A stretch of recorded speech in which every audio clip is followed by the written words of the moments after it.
just named, they got some classic albums. You know what I mean? So. But yeah, let's talk about Wu-Tang for a minute. No. We gotta talk about the 50 versus Ja Rule. Oh yeah. Ass shit. Then we'll get into Wu-Tang. So you know, I'm sure y'all heard about this crazy mess going on where 50 Cent is trying to buy up Ja Rule's publishing earlier this week. You know, I think he's been soliciting like Def Jam and whoever else, you know, work with Ja Rule to buy Ja Rule's publishing so that he can own all of Ja Rule's music. So that was, you know, they just done, you know, this whole 50 Cent and Ja Rule thing is kind of whack now, but they kind of brought it back.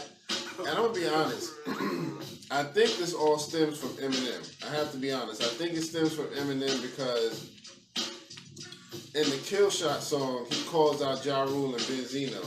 He's not really calling them out, but he kind of mentioned them, and you know, I think that they were trying to let it go, but because he mentioned the name, I think that caused Ja Rule to get a little, you know, his panties got in a bunch a little bit. So, because in the Kill Shot song, Eminem said, he told MGK that he was going to be like Ja Rule and Benzino, and for calling out his daughter, you know what I mean? He's like, you know, you need to die, motherfucker, like Ja Rule and Benzino, or something like that. Because in one of their old beef songs, you know, he was like, die, motherfucker, die. Oh, that was the Cradle to the Grave. Oh, that was my shit. Yeah, the Cradle to the Grave, so go to sleep. Bitch. Go to sleep. Die, motherfucker, die. Well, yeah. Just close your eyes. And then exit. What? Right. That was one of the yeah, I ain't gonna lie. That was hard. You go back and listen to that Obi song. Trace? Listen to that shit? You not the street, you the test. Mm-hmm. So they went hard on Ja Rule and Benzino, and that was a soundtrack song. They went actually on a soundtrack. Damn, so, you know, I think because Eminem brought that up, he was like, you know, what he said, Kelly, they'll be saying your name like die motherfucker, like Ja Rule, something like that. But yeah, so since he brought that up, Ja Rule started going on social media, and he was like, well, I know y'all like this little Kill Shot song, but the most disrespectful song was the one I did when I dissed 50 and M, because I was dissing everybody and his daughter and all of that. So I think that's what kind of started it. Yeah. So then that's what made 50 say, okay, you trying to talk junk now? I'm gonna go buy up 200 seats from your little concert just so you can see some empty front row seats. And then now they've been back and forth, and it's kind of whack, but you know, we're in the age of pettiness now. You know what I mean? So that's what they're doing. They just both being petty with each other. Because Ja Rule posted a picture after the concert thing. Ja Rule posted a picture of 50 looking like he was a woman with like feminine hair and lipstick. Did you say that one? No. Yeah, he posted a picture and kind of photoshopped that made him look like a girl. He had on lipstick and eyeshadow and a girl haircut and all of that. So I think that's what made 50 say, okay, now my next move, I'm going to go buy your little publishing and I'm going to own all your music, because 50 do got a lot of money. He got a lot of money, but apparently Ja Rule answered him back on social media and was like, you can't buy my publishing because I own it already. So it's not really owned by Def Jam or any other company. And Irv Gotti went on social media and said the same thing. You know, we own all our stuff. I own mine, he owned his. So that kind of deaded that, you know. But I thought it was funny, you know, that 50 was even trying to do that, because 50 is real petty like that. And I think he's bringing the petty side out of Ja Rule. So, you know, they've been going at each other. And Ja Rule said on one of his posts, because 50 said something about Ja Rule in the streets or something like that, and Ja Rule commented back to him, pull up now, pull up right now. So they just been real petty with each other, man. What do you think about all that? Man, like I said, man, they to a point where like they getting. Wait a minute, what in the world? What happened to my list? Wait a minute, I'm sorry about that. No, you good, man. But anyway, it's to a point where like, dude, man, like you can't be doing that, man. Like y'all at this age where now that, you know, y'all need to be killing beefs, squashing beefs, and really trying to work and build together. You don't necessarily have to like each other, but you're gonna have to start like, you know what I'm saying? You're gonna have to start working, you know, together. You know what I'm saying? Or, you know, at least try to get to the point where like, you know, I'm over here and I'm over in this lane. You know, yeah, cause like, you know, it's getting, you know what I'm saying? You never know. Yeah. You never know, man. What happened, like, I'm not wishing this on nobody, none of them. Why don't they get hit? And then, like, you know what I'm saying? And, like, one of them right there. Right. Like, they get hit, and something. Like I said, I don't think that would happen. Yeah, I mean, because if anything does happen right now, let's say if Ja Rule was to come up dead or 50 come up dead tomorrow, the first thing they're going to say is it was a hip-hop related beef. It'll be all over the media. Then it'll be a whole nother media blowout again. You know what I mean? Because it's just stupid. Yeah. It's like both of y'all too old for this, and y'all need to just let it go, man. I mean, but 50, I think because he was one of the first artists to really just be petty as far as beef goes. Yeah. No matter what people do, he's going to respond. Even if you say, well, he lost the battle, 50's like, I'm still going to come hard at you and keep, you know, messing with you until I can make you mad enough to, you know what I mean, look bad.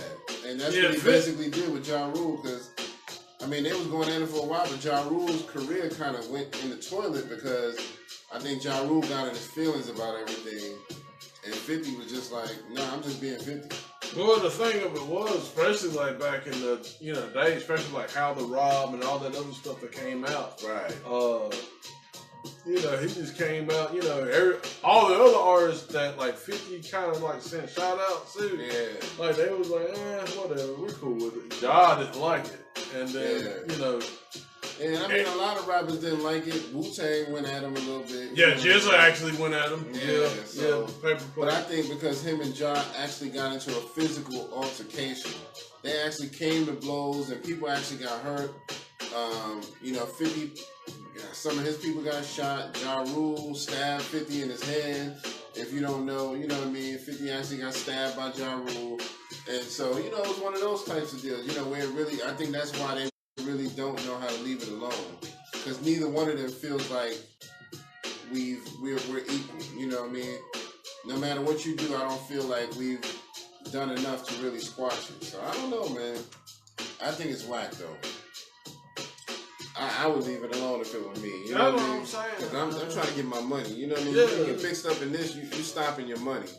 Now, 50 got a lot of good stuff going on, like with Power and all of that. And, you know, G-Unit is still a recognizable force in hip-hop, but, you know, they're not as consistent as they used to be. We got Lloyd Banks now. He left. Yeah. Yayo never really established himself as a great solo artist. I mean, he can rap, but he ain't never made no albums where he like... Yeah, out of that whole camp, though, Lloyd Banks is probably the nicest out of that whole. And Game too, man. A lot of people sleep on Game, but that dude is a lyricist, man. Oh yeah, Game's nice, man. When you go back and listen to his raps and his whole albums, that dude be spitting bars. And you know, you mostly expect that he's just gonna be on some gangbanging raps, but that dude be spitting bars, man. What's up, Ralph? What's up, Raphael? Yeah, Witch said they need to just fight it out. Hey, I mean, that's probably the only way they're going to leave it alone, but I mean, that's probably the way they are because both of them are from Queens and both of them are street dudes, you know what I mean? So I don't think they're both smart enough to leave it alone if they got into another physical altercation. I think they're just going to keep being petty on social media and just leave it at that. You know what I mean? I think that's what they're going to do. I don't think they're going to get into another physical, but it's just kind of whack that y'all still even allowing this in your own headspace. You know what I mean? So, it is what it is. Yeah, but Game is a beast, man. When he did that 400 bars song, he did both. He did. Oh yeah, he did 300. He did 100 bars, then 300, then 400. 400, he actually had a video for. Damn. And it's like a 20-minute song, man. This joint it went so hard, man. And I was just like, yo, he killed them dudes, man. The whole song wasn't even about like 50 and them, but he went hard at them in a few bars on that song. Well, 50 himself. he wasn't really trying to beef with the whole G Unit, but I think he mostly was going hard at 50 at the time. So I think. Oh yeah, I think Game was definitely a better rapper than 50. Yeah, that's why I was so mad, man. Because I'm like, but I mean, 50 ain't bad. Yeah, 50. He ain't bad. He's just not. Yeah, but yeah, it is what it is. 50 just got more popularity, you know. So they kind of made Game look like the bad guy, you know, like he's crazy and all of that, and he's bipolar, and so everybody just kind of sided with 50, you know what I mean? So another petty move, you know what I mean? So it is what it is, man. So let's talk about the topic at hand. Yeah. It's the ghost. We got two. Wu-Tang Killer Bees, Wu-Tang Killer Bees, Wu-Tang Killer Bees, we on the swarm. Wu-Tang Killer Bees, we on the swarm. Wu-Tang Clan ain't nothing to fuck with. That's right. I don't know nothing about that. So, that's a classic Wu-Tang song right there.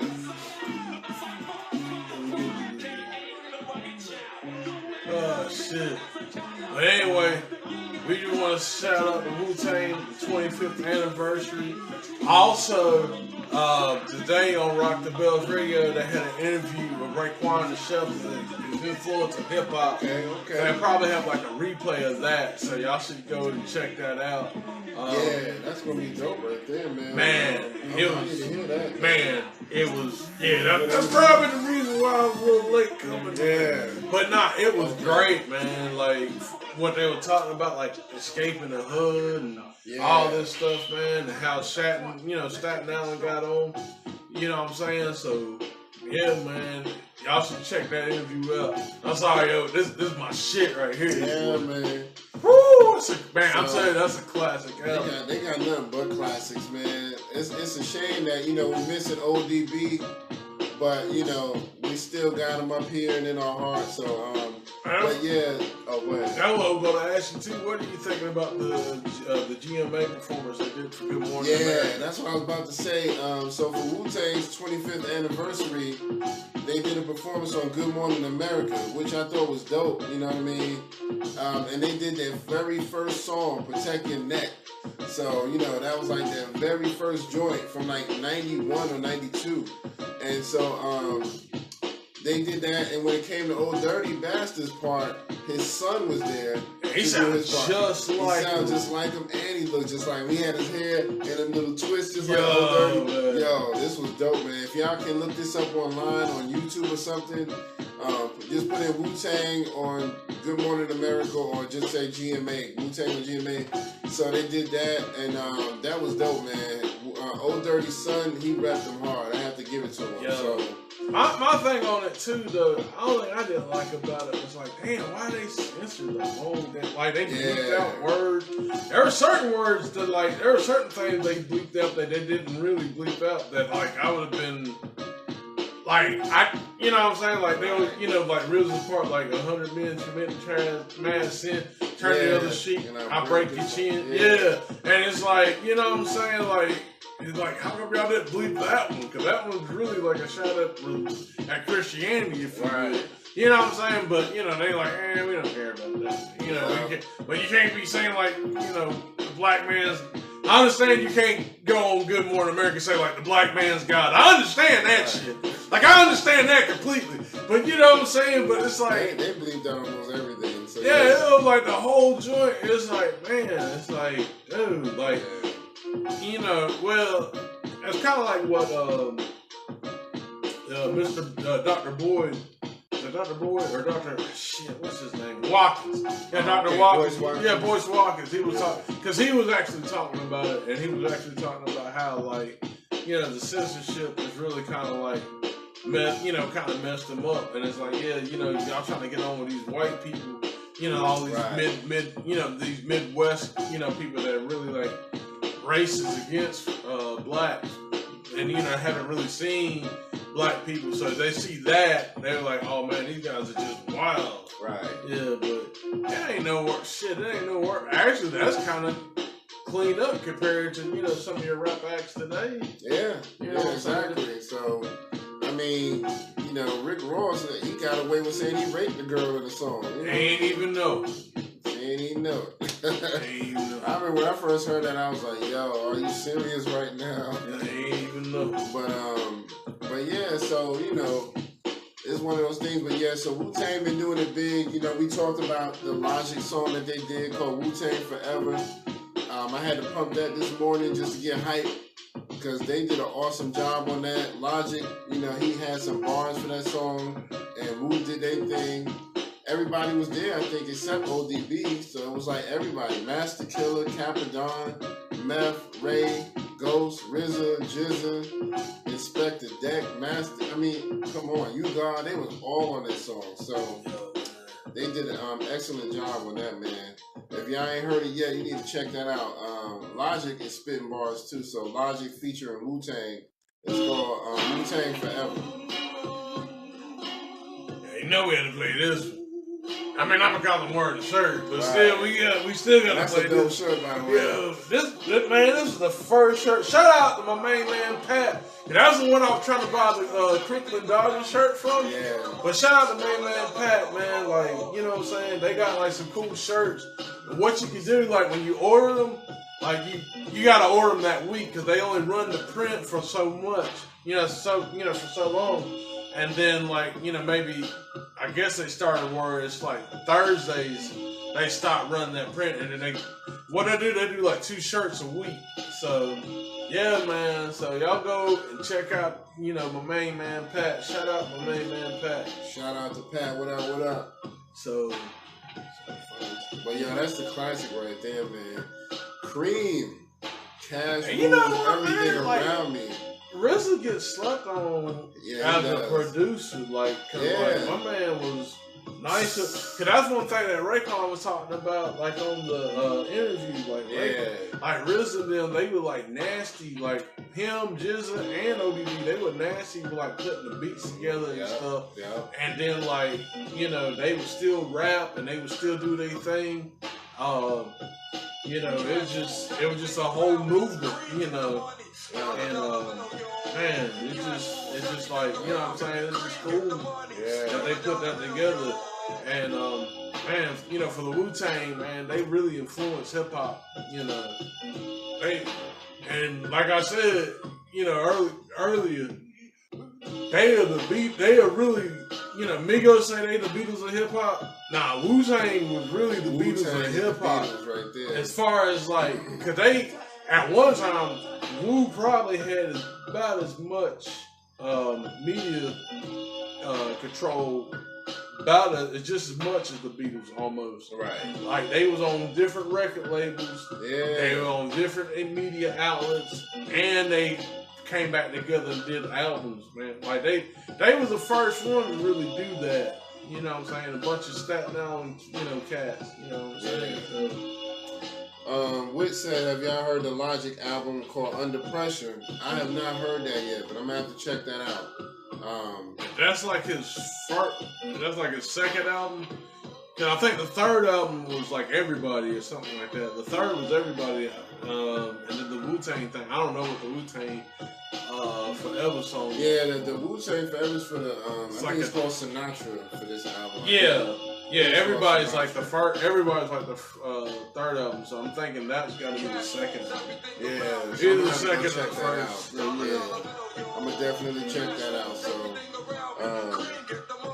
but yeah, man, Wu-Tang, man, they still a very big presence in hip hop. Method Man is still doing a lot. He got the show Drop the Mic, you know what I mean? Raekwon, he stayed dropping music, man. Man, that dude, he stayed dropping music. Every time I turn around, he got a new joint out. I remember when he did Only Built for Cuban Links Part 2. Man, he killed that, man. He represented that hard. Because sometimes it's hard to really match up to what you did originally on your first classic. So, you know, it's hard to do this. Only a few artists that can do that. You know what I mean? Like, I think Eminem, I think he did good on Marshall Mathers too. I think that was a really good classic matchup. Only Built for Cuban Links too, that was really good. Who else did like a been a few out there, but it's hard to do that, man. Where you can really have as much success with the second version of that same energy. But go back and listen to that Only Built for Cuban Links Part 2. Man, I bought that as soon as it came out. And I had it on CD, and I played it so much, man, that I just scratched the CD up so bad, I couldn't even hear it. It couldn't even play no more. Dang. So, yeah, she said, Whit said, you don't know that much about Wu-Tang? Come on now. You gotta know a little bit. She a youngin' now. Oh, okay, She a youngin'.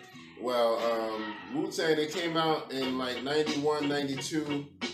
The first song was called Protect Your Neck. That's the one they did on Good Morning America. Yeah, the album came out in 93. The album was in 93. Yeah, November. But they dropped a few singles. The first one was Protect Your Neck.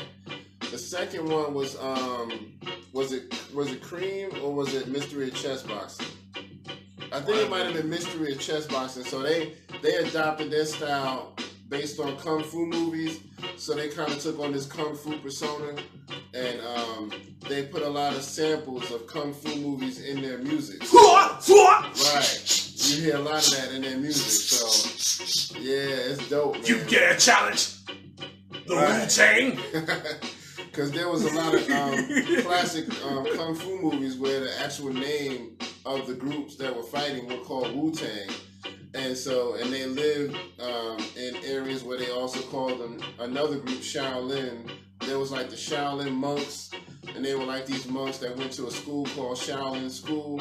And then Wu-Tang was another group of kung fu fighters. So that's where that came from. They called themselves Wu-Tang, and they called their home city Staten Island. They called that Shaolin. Yeah. So, and that was so dope, man, because nobody was really, like you said, even though we had other people from Staten Island, they really, blew it up. Yeah, they blew really Staten terminology, slang, yeah. So it just made you want to know more about Staten Island after they came on the scene, and every time you heard their new music, it was always some kind of classic martial arts movie sample in there.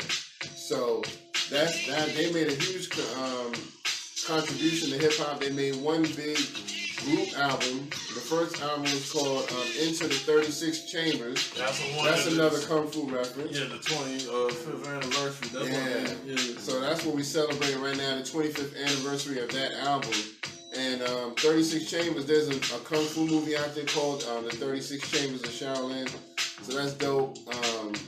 And then after they did that first album, they all branched off and did some solo projects. And then somewhere around 2000, they came back together, did Wu-Tang Forever. Nah, Wu-Tang Forever was in 97. They did the W. You're right.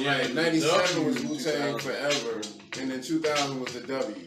So yeah, but yeah, definitely check out some of any of their solo projects was dope. Especially Raekwon, Only Built for Cuban Links. GZA, his album was called Liquid Swords. Method Man, his first album was called Tikal. And who else, man? RZA even had a good album. He had Bobby Digital. He did a lot of good stuff. All of them had good solo projects, but those were some of the most notable. Oh man, and Old Dirty, how could I forget? Oh yeah, Return to the 36 Chambers. Return to the 36 Shame on you from the Old Dirty Bad Brooklyn Soup. Brooklyn. So, wow. Who down? Another motherfucking heart. It's like most of them were from Staten Island, or we call it Shaolin, but a few of them were from Brooklyn. So Old Dirty was actually from Brooklyn, but GZA was from Brooklyn too. Yeah. And was RZA Brooklyn or was he Queens? I think he was actually Staten, but they were all cousins of. Yeah. Him, GZA, and ODB were cousins. Yeah. So definitely go back and check out that Old Dirty album. The first one, Return to the 36 Chambers. That's a classic right there. And then he did another album, but I think he was working on the third one when he passed away. But I know he did the second album. I can't remember what it was called. Nigga Please. Nigga Please, yeah. So, he was a fool, man. Old Dirty. Baby. Dirty, say it. He went by the nickname Ason Unique. Well, his real name is Ason Russell Jones. So his Muslim name was Ason Unique. He's part of that 5% nation thing. Now, he did that. What was that Posse record? That was a Posse record I got. Was it? Was not Icons. It was him. It was Shaheem. Yeah, Big Daddy Kane, and was Sauce Money on that? Yeah, and Jay-Z. Yeah, Jay-Z. Yeah, that was right. And it was a Big Daddy Kane record. I'm trying to think, what was it called? But it was Big Daddy Kane's record, and it featured ODB, Source Money, Jay-Z. That was when Jay-Z really didn't have a name, and so Big Daddy Kane was putting him on to help him get some exposure, and that did help out a lot. Because I really wasn't feeling Jay-Z around that time. I was like, because, you know, he had a different style of rapping, you know, that kind of tongue-twister rapping, you know what I mean? So I really wasn't feeling that much, but he grew on me. I have to say, Hov grew on me after a few years. So, but yeah, ODB, he killed that song. Oh, he said Wu-Tang, killer bees on the swarm, rain on the college ass disco dorm. He did that bar in two different songs. So I can't remember which verse it was on Kane, but it was two songs that started out with that same bar, those same couple of bars.